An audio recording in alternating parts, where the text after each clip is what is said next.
So the forearm is made up of two bones. One is the radius and one is the ulna. And a really good way to remember it is from the anatomical position. So this is the right arm. The radius is on the outside radiating and the ulna is underneath. So starting with the radius, this top knobble here is just called the head. Underneath the head, we have a neck. On the medial side of the radius, there's a little crevice which holds some of the muscles called the radial tuberosity. Like with the other bones, the whole long bit in the middle of the bone is called the shaft. So since this is the radius, it's the shaft of the radius. At the bottom of the radius, on the lateral side, there's a pointed kind of jutted out bit, which they call the styloid process, and that is a spot where the ligaments attach to so you can move the wrist freely. Alright, so onto the ulna. At the top of the ulna, instead of a head, it's quite a lot taller than the head of the radius. There is this big lump thing here, which is called the ulnar process, or what most people just know as the elbow. So just underneath that, there's another jutted out bit, which they call the coronoid process. And so the coronoid process and the olecranian work together and articulate with the humerus, so it forms the hinge joint of the elbow.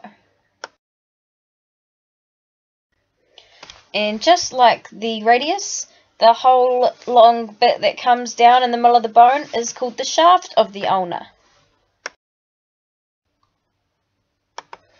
So down the lateral side of the ulna, there is what they call the interosseous border. And so this is where the interosseous membrane attaches on the ulna. And then right down on the medial side of the ulna, there is a jutted bit at the bottom as well, which is the styloid process of the ulna. Just like the styloid processes are in common between both bones, the interosseous border is also on the radius as well. So the interosseous borders connect the interosseous membrane between both bones, and this membrane is actually a ligament which allows the bones to articulate around each other so you can rotate your hand. So now I've added in some of the other bones so you can see this in perspective, and we can add in some of the muscles. So starting with one of the deepest muscles, we have the brachialis, which originates from the humerus and comes all the way down to the coronoid process where it connects. So directly on top of that we have the bicep brachii, or just the bicep as it's usually called. And so the two heads of the bicep are attached in the proximal end of the humerus, and the bottom bit down here attaches to the radial tuberosity on the radius.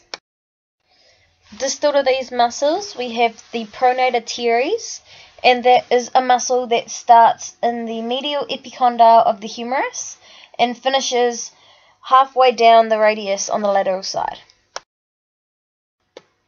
And so even more distal to that, we have the pronator quadratus, and that starts on the edge of the ulna and then finishes right on the edge of the radius.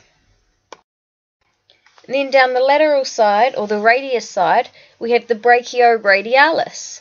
So that's quite helpful. That starts at the distal end of the humerus and finishes right down the bottom at the styloid process. Right, on the posterior side, we have the main extender muscle of the forearm, which is the triceps brachii, and that has three heads right up the top, so they're all at the proximal end of the humerus or the scapula, and the distal end is on the ulcranian process. And just distal to that one, we have the supinator, which comes from the lateral epicondyle of the humerus and goes all the way across to the end of the radius. Alright, so now into movements and the muscles that do this.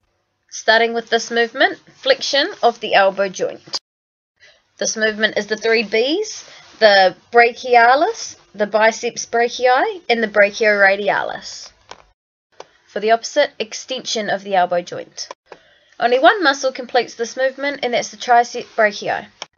This movement is pronation, and you can remember it by pronate, palms down.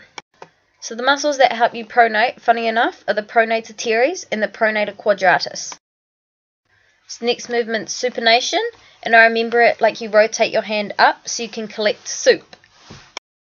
And the two muscles that supinate on the anterior side, the biceps brachii, and on the posterior side, the supinator muscle.